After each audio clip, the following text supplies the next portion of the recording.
बन चुकी थी, जिस पर गाड़ियां चलती थी, लोग अपना आने जाने का माध्यम जो है उस सड़क के माध्यम से ही, लेकिन कहा कि इसका फॉरेस्ट की क्लियरेंस नहीं थी और ये सड़क जो है वॉलेशन में रिकॉर्डेड है। सरकार का दबाव फॉरेस्ट डिपार्टमेंट के अधिकारियों के ऊपर इस कदर डाला गया और एक भी घास का तिनका यहाँ बचा नहीं है, फॉरेस्ट की कोई चीज़ यहाँ पर बची नहीं है, लेकिन उसके बावजूद भी इस सड़क को रिस्टोर करने का काम जो चल रहा था उसको रोक दिया गया। और यहाँ तक कि जब गांव वालों ने मांग की प्रशासन से, एसडीएम से मिलकर के, एक्शन से, एससीपीडब्ल्यू से, तो पंचायत के प्रधान के ऊपर एफआईआर दर्ज कर दी गई। अभी इस संदर्भ में मैं कम से कम 10 बार से ज़्यादा प्रशासन के अधिकारियों से बातचीत कर चुका हूँ, चाहे वो एसडीएम है, चाहे वो डिप्टी कमिश्नर है, एक्शन पीडब्ल्यू है, एससीपीडब्ल्यू है और पीडब्ल्यू मंत्री तक भी बात की गई। और मैंने इस बात को लिए फॉरेस्ट डिपार्टमेंट के डीएफओ हैं, सब लोगों से बात करने के बाद आज तक ये समझ में नहीं आ रहा है कि सड़क को रोका क्यों जा रहा है। मामला हाई कोर्ट में गया, हाई कोर्ट में सुनवाई हुई और हाई कोर्ट ने सुनवाई के पश्चात आदेश दिया है कि इस सड़क को रिस्टोर करने के लिए हम और कुछ नहीं कहना चाहते हैं, लेकिन कम से कम एम्बुलेंस रोड के लायक इसको यहाँ पर बनाने की इजाज़त दी जाए। इसको तुरंत एम्बुलेंस रोड को बना करके तैयार किया जाए। एम्बुलेंस रोड के बनाने के आदेश हाईकोर्ट के आने के बावजूद भी यहाँ मेरे पीछे जो मशीन यहाँ पर खड़ी है, उस मशीन को फॉरेस्ट डिपार्टमेंट की ओर से कंप्लेंट करके उसको बंद कर दिया गया, उसको जब्त कर दिया गया है। एफआईआर दर्ज करने के साथ साथ में काम अब रोक दिया गया है। ये विचित्र परिस्थिति है।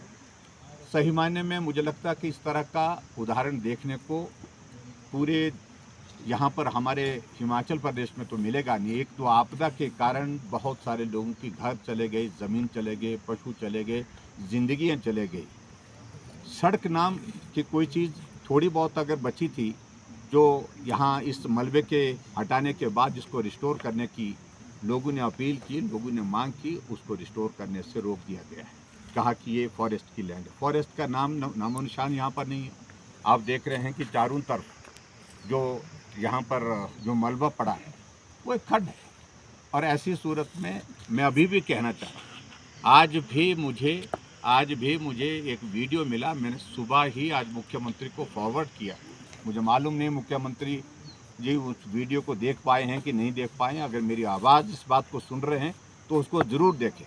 पंचायत के प्रधान, बाकी पंचायत के जनप्रतिनिधियों के साथ, उसके साथ साथ में गांव के लोगों के साथ बात करते हुए यही निवेदन कर रहे हैं कि मेहरबानी करके हमको सड़क यहाँ पर एम्बुलेंस रोड की जो हाईकोर्ट के जो आदेश मिले हैं, जो इजाज़त मिली है, उसको तो बनाने दीजिए।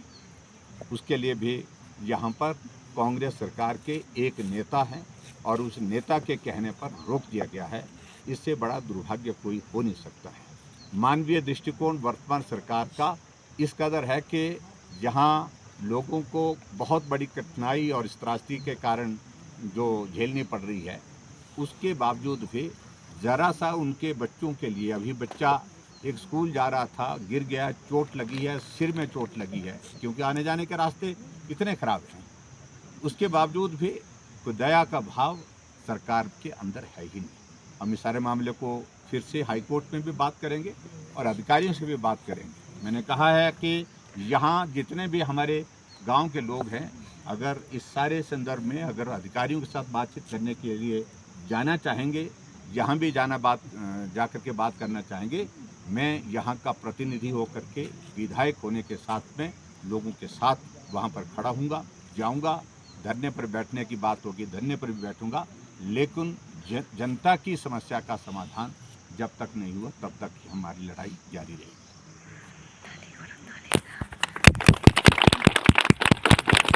लंबा हो गया।